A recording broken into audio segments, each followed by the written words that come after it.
Assalamualaikum warahmatullahi wabarakatuh. Selamat siang anak-anakku semuanya. Selamat bahagia. Semoga selalu dalam lindungannya Allah Subhanahu wa taala.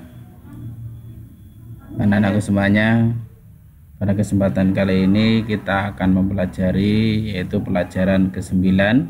Mari melaksanakan sholat bagian A, yaitu keutamaan sholat.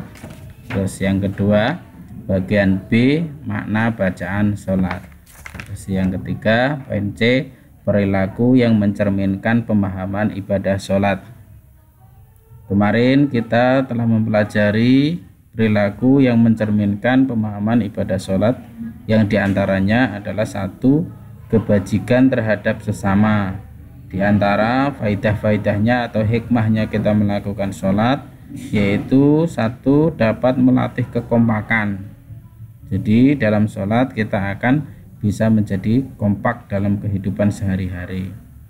Terus hikmah yang kedua yaitu mematuhi perintah ketua kelompok. Di dalam sholat berjamaah itu akan dipimpin oleh seorang imam. Begitu juga dalam kehidupan berorganisasi, maka dia akan dipimpin oleh seorang ketua. Maka dalam hikmahnya sholat adalah mematuhi perintah ketua kelompok. Terus yang selanjutnya adalah tidak marah bila dinasihati. Dalam sholat itu ketika imamnya salah, maka boleh diingatkan dan imam harus mengikuti apa yang diingatkan jika itu salah. Itu menandakan bahwasanya ketika kita ini ada kesalahan atau kekurangan, maka kita harus lapang dada menerimanya, mau diingatkan, tidak boleh marah. Oke, yang selanjutnya yaitu suka mengirimkan salam dan mendoakan teman. Di dalam sholat itu kita melakukan salam, misalkan assalamualaikum warahmatullahi, itu menandakan bahwasanya kita mendoakan teman. Di antara hikmahnya kita melakukan sholat itu kita ini mudah atau gampang suka mendoakan orang lain. Nah, mendoakan orang lain merupakan sifat yang terpuji. Oke, yang selanjutnya menepati janji. Orang yang suka sholat dan sholatnya sungguh-sungguh dan serius, maka dia akan berimbas kepada kehidupan sehari-hari. Maka dia akan gampang menepati janjinya dan tidak mudah ingkar janji. Selanjutnya yaitu memupuk rasa solidaritas. Nah, di dalam sholat diwajibkan bagi setiap muslim tanpa adanya pembedaan kaya, miskin, laki-laki maupun perempuan, pejabat, rakyat, semuanya itu sama. Pintar maupun bodoh itu sama. Siapa yang datang utama atau pertama, maka dia di baris awal. Siapa yang datang terakhir, maka dia di baris yang paling belakang. Itu untuk berlaku untuk siapa saja. Bahwasanya di antara hikmahnya kita melakukan sholat adalah memupuk rasa solidaritas. Anak-anakku semuanya, pada kesempatan ini Pak Guru akan melanjutkan materi yang kemarin, yaitu poin kedua, menghindari perilaku tercela. Di antara hikmahnya kita itu melakukan sholat adalah menghindari perilaku tercela. Ada beberapa perilaku tercela yang dapat dihindari bila kita memahami makna ibadah sholat secara benar. Beberapa perilaku tercela tersebut adalah satu, suka mengungkit-ungkit pemberian. Sholat yang khusyuk senantiasa mengajarkan keikhlasan, yaitu semua amal hanya untuk Allah.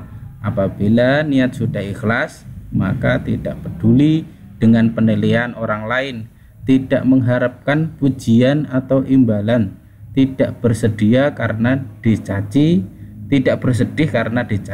atau berkurang harta, serta tidak menyebut-nyebut sesuatu yang sudah diberikan karena dilakukan dengan ikhlas hanya karena Allah semata. Yang poin B yaitu suka meremehkan teman. Sholat mengajarkan kita untuk mengagungkan Allah dan merendahkan diri di hadapannya. Sholat yang khusyuk akan menyadarkan betapa kecilnya diri kita. Segenap pujian, keagungan, dan kemuliaan hanyalah milik Allah. Oleh karena itu, tidak pantaslah kita meremehkan ciptaan Allah lainnya, termasuk meremehkan teman.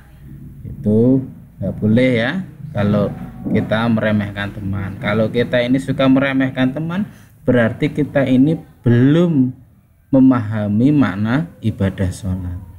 Yang poin C adalah ingin menang sendiri. Kalau dalam sholat tidak seperti itu. Siapa yang datang lebih dahulu di masjid, maka ia berhak menempati sholat terdepan atau yang ia inginkan. Adapun orang yang datang belakangan hanya berhak menempati sholat yang tersisa. Ia tidak bisa bersikap ingin menang sendiri. Ia tidak boleh menggeser atau meminta jamaah lain pindah ke tempat lain karena ia mau menempatinya. Sikap ingin menang sendiri seharusnya dihindari ya. Oke, yang selanjutnya suka mencuri. Orang yang sholat yang sungguh-sungguh maka dia tidak akan suka mencuri. Tatkala membaca doa iftitah di dalam sholat, kita sebenarnya telah berikrar bahwa sholatku, ibadahku, hidupku, dan matiku hanya untuk Allah Subhanahu wa Ta'ala. Selain itu, sholat sebenarnya akan mencegah kita dari niat berbuat jahat, termasuk mencuri atau mengambil sesuatu milik orang lain tanpa izin. Jadi kalau ada orang yang suka sholat terus masih mau mencuri, selalu mengambil punya orang lain, berarti sesungguhnya dia itu tidak memahami makna tentang sholat. Oke anak-anakku semuanya, pada poin E yaitu suka meminta-minta. Ini perlu dihindari ya. Selama sholat kita sebenarnya telah banyak meminta kepada Allah, baik meminta ampunan, petunjuk, pertolongan, belas kasih, derajat, rezeki, kesehatan, kesejahteraan, rahmat, dan keberkahannya. Maka tidak patut kita meminta-minta kepada selainnya. Sikap suka meminta-minta tidak terpuji, apalagi sampai mengemis. Nah, ini hikmahnya kita itu melakukan sholat. Terus poin F yaitu suka berbohong. Orang bisa berbohong kepada orang lain, tetapi sebenarnya ia tidak bisa berbohong kepada dirinya sendiri dan kepada Allah Subhanahu wa Ta'ala. Seorang yang beriman tentu menyadari hal itu dan tidak akan berbohong tatkala ingat kepada Allah Subhanahu wa Ta'ala. Maka setiap sholat kita selalu diingatkan tentang hal itu. Ketika akan berbohong, kita akan teringat terhadap pengawasan Allah dan kita akan mengurungkannya. Poin selanjutnya yaitu suka mengganggu teman. Dalam sholat kita harus menghindari mengganggu teman. Kita tidak boleh mengganggu teman yang sedang sholat, apalagi sampai membatalkan sholatnya. Kita harus saling menjaga kondisi agar sholat dapat dijalankan secara khusyuk. Apalagi kita sudah terbiasa menjaga kondisi yang baik atau tidak suka mengganggu sholat teman, maka kita terbiasa untuk tidak saling mengganggu. Anak-anakku semuanya, tadi bahwasanya semuanya itu hal-hal yang harus kita hindari. Di antara itu hikmahnya kita melakukan sholat, yaitu menghindarkan dari perilaku-perilaku tercela yang Pak Guru sebutkan semuanya itu. Anak-anakku semuanya, untuk poin D, pengalaman sholat di rumah dan di masjid. Ini enggak usah Pak Guru terangkan ya, nanti kita terangkan pada penjelasan yang akan datang. Oke anak-anakku semuanya, begitu tadi keterangan dari Pak Guru. Mudah-mudahan anak-anakku semuanya bisa memahami dan bisa melaksanakan apa-apa yang ada di buku ini, apa-apa yang dalam materi ini. Ingat bahwasanya sholat itu mempunyai beberapa hikmah, yaitu diantaranya adalah menyebabkan orang itu menjadi berperilaku baik. Yang kedua, berperilaku tercela. Maka kita harus saling menjaga itu semuanya agar kita selamat di dunia dan akhiratnya. Mungkin hanya itu dulu anak-anakku semuanya.